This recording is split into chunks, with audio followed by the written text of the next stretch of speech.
magnilay-nilay po tayo. Umayos tayo. Kasi kung sakaling totoo, magkatotoo ang 3 days of darkness. Nakakatakot po yun. Kailangan sarahan nyo ang lahat ng inyong mga bintana, mga pintuan. Tatakpan nyo po dahil pagka nag-umpisa ito, kailangan nasa loob lahat ng tao sa bahay. Yung kandila dapat yung sagrado. Pagka may naiwan sa labas at nag-umpisa na ang dilim, kailangan huwag ninyong bubuksan. Kahit magmakaawa. Unless gusto niyo mamatay kayong lahat. Yung iba po gagayahin, yung mga demonyo gagayahin ng boses ng inyong mahal sa buhay. Huwag niyo pong bubuksan. Ang makapanindig balahibo sa sinabi ni Madam Elizabeth Oropesa, babala sa 3 days of darkness. Babala sa manghuhula, gamitin sana sa kabutihan, hindi pansarili lamang. Kung sakali magkatotoo ang sinabi ni Madam Elizabeth, handa ka na ba sa 3 days of darkness?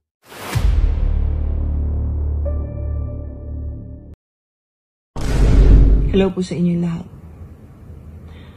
Alam ko marami nang nagtatanong tungkol dun sa 3 days of darkness. Yung 3 araw at 3 gabi na magdidilim ang buong mundo. Matagal ko na pong alam ito. Yung iba, palibasa po may internet na namumulot na lang tapos nagbibigay ng mga prediksyon na kung minsan po mali. O para lang siguro panoorin para dumami ang manonood. Alam ko na po ang 3 days of darkness about 30 years ago pa. Alam din ni Ate Nova Villa. Pinag-usapan na namin dyan. Pinag-usapan na po namin yan. Kung familiar kayo kay Vasula Raiden, hanapin po ninyo si Vasula Raiden. Matagal na po yan. Hindi ako makatulog. Hirap na hirap ako matulog itong mga nakaraang araw. Palagay ko hindi lang ako. Kasi nga po, yung Schumann's Resonance, may kinalaman din po ito sa 3 days of darkness. Kasi parang nagpiprepara. Schumann's Resonance po ay ang tibok ng puso ng mundo. Meron yan sa TikTok, hanapin po ninyo. Schumann's Resonance. Ibang-iba na po ngayon. Kung minsan, ang tibok ng puso ng mundo ay tumitigil pa. Hindi pa po yan nangyari before. Pero nangyayari ngayon. May mga colors po yan. May green, may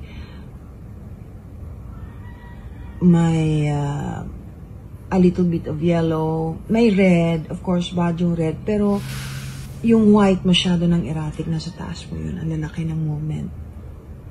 Affected po ang mga taong sensitibo. Pero kahit hindi po sensitibo talaga, nararamdaman na. Ang dami ng pagkasasamang nangyayari sa mundo. Hindi nyo ba napapansin?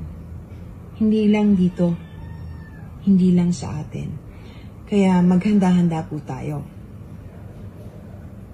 Pero yun pong prediction ng mangyayaring 3 days of darkness, si Ama lang po talaga nakakaalam. Si Ama lang. Kahit po si Jesus, hindi niya alam. Sinabi niya, si Ama lang ang nakakaalam. Pero ngayon, ang dami na pong nagkiklaim na mangyayari ito ngayong December 21.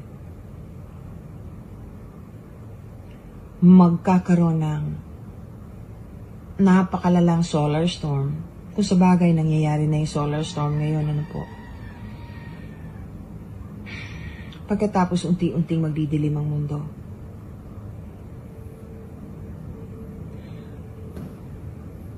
Paghandaan po natin kung sakasakaling mangyayari.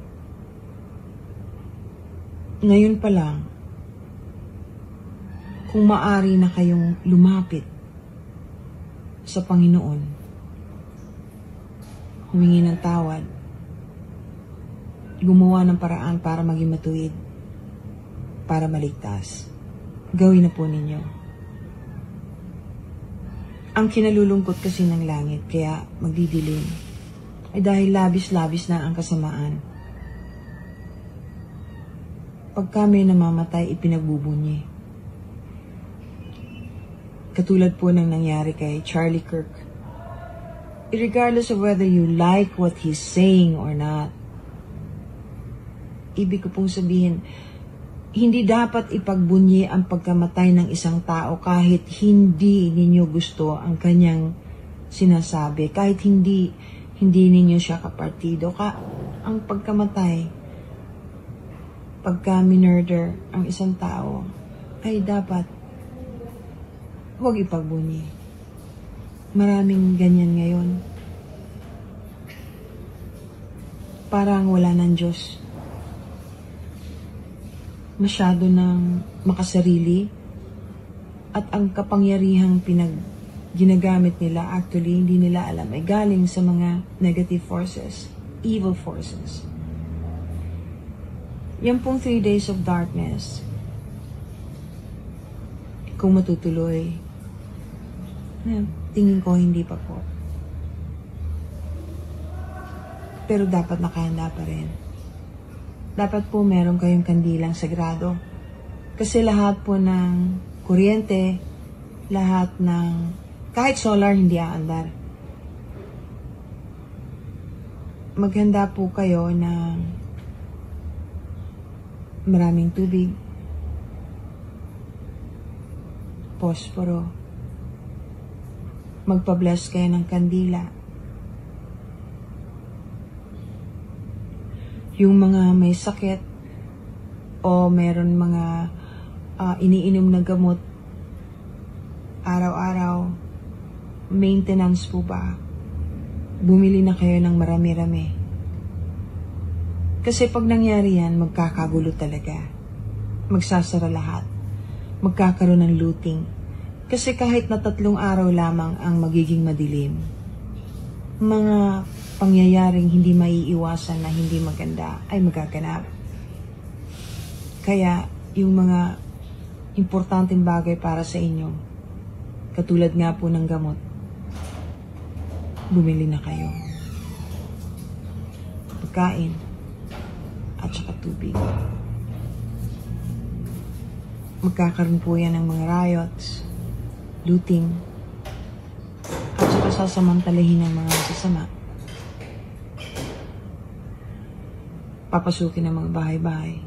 Of course, magbabayad sila na po. Pero hindi po biro pag nangyari ito. After 8 months, kung sakaling mangyari, kunyari, natuloy yung sa December 21, hindi po yun ang katapusan. After 8 months, meron uli. Mauulit uli. At mas malala. Ito ay gawa na ng tao na hindi na naniniwalang may Diyos. Ito ay gawa ng mga taong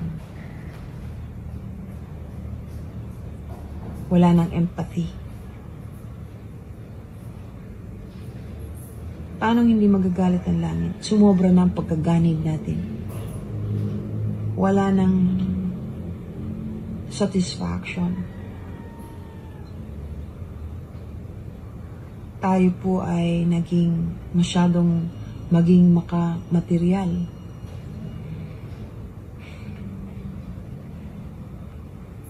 Hindi po drugs lang ang nakaka-addict. Sex nakaka-addict. Pagsisinungaling ay nakaka-addict. Pagnanakaw ng pera ay nakaka-addict. Hindi makontento.